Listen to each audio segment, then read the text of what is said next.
Hello दोस्तों, little junction YouTube channel पर आपका स्वागत है। दोस्तों, हम हर दिन आपके लिए नई नई कहानियाँ लेकर आते हैं और आप हमारी कहानियों को बहुत प्यार देते हो। इन सब के लिए धन्यवाद। यदि आपको वीडियो पसंद आ रही हो तो चैनल को सब्सक्राइब करें, लाइक करें, अपने विचार साझा करें और हमारे साथ जुड़े रहें लिटिल जंक्शन पर। अब बिना किसी देरी के चलिए कहानी को शुरू करते हैं। प्राचीन काल में सत्यव्रत नाम के एक राजा राज करते थे। वह प्रतिदिन पूजा पाठ किया करते थे। उनके पास किसी भी चीज की कमी नहीं थी। वह धन दौलत से लेकर हर प्रकार की सुविधा से समृद्ध थे। हालांकि इसके बावजूद भी राजा की एक अभिलाषा थी जिसे वह पूर्ण की चाह रखते थे। दरअसल राजा सत्यव्रत को किसी प्रकार से स्वर्गलोक जाने की इच्छा थी। वह अपने जीवन में कम से कम एक बार स्वर्गलोक के सौंदर्य को देखना चाहते थे, लेकिन उन्हें इसका मार्ग नहीं पता था। इधर दूसरी तरफ ऋषि विश्वामित्र अपनी तपस्या के लिए घर से बाहर निकले। चलते चलते वह अपनी कुटिया से काफी आगे चले गए थे। काफी समय बीत गया लेकिन वह नहीं लौटे। इस कारण उनका परिवार भूख और प्यास से तड़प रहा था। राजा सत्यव्रत को जब यह पता चला तो उन्हें ऋषि विश्वामित्र के परिवार के पालन पोषण की जिम्मेदारी ले ली। कुछ समय बाद जब मुनिवर लौटे तो वे अपने परिवार को कुशल देख काफी प्रसन्न हुए। उन्होंने पूछा कि उनकी अनुपस्थिति में किसने उनकी देखभाल की। इस पर ऋषि के परिवार वालों ने बताया कि राजा ने उनके पालन पोषण की जिम्मेदारी उठाई थी। यह सुनकर ऋषि विश्वामित्र तुरंत राजमहल पहुँचे और राजा से मुलाकात की।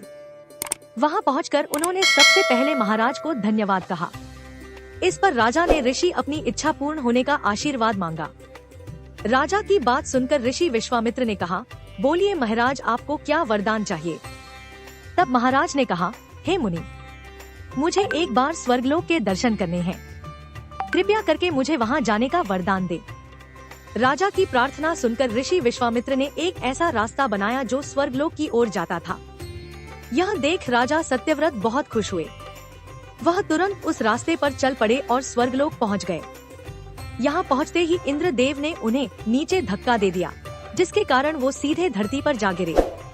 राजा ने सत्यव्रत ने तुरंत सारी घटना ऋषि विश्वामित्र बताई।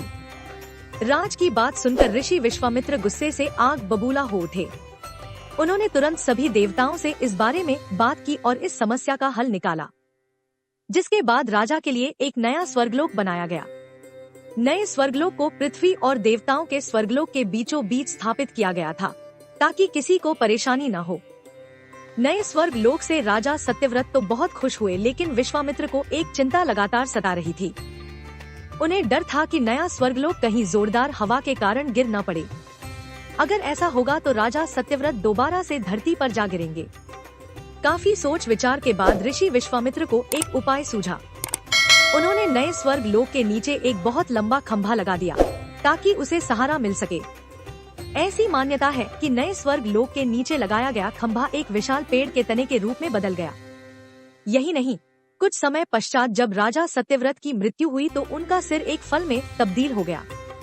सभी से इस खंभे को नारियल का पेड़ कहा जाने लगा, जबकि राजा का सिर नारियल के रूप में जाना गया। यही कारण है कि नारियल का पेड़ इतना लंबा होता है। कहानी से सीख। इस कहानी से हमें यह सीख मिलती है कि अगर सच्चे मन से किसी की मदद करें तो हमारी हर ख्वाहिश पूरी हो सकती है। दोस्तों, हम हर दिन आपके लिए नई नई कहानियाँ लेकर आते हैं और आप हमारी कहानियों को बहुत प्यार देते हो। इन सब के लिए धन्यवाद। यदि आपको वीडियो पसंद आ रही हो तो चैनल को सब्सक्राइब करें, लाइक करें, अपने विचार साझा करें और हमारे साथ जुड़े रहें लिटिल जंक्शन पर।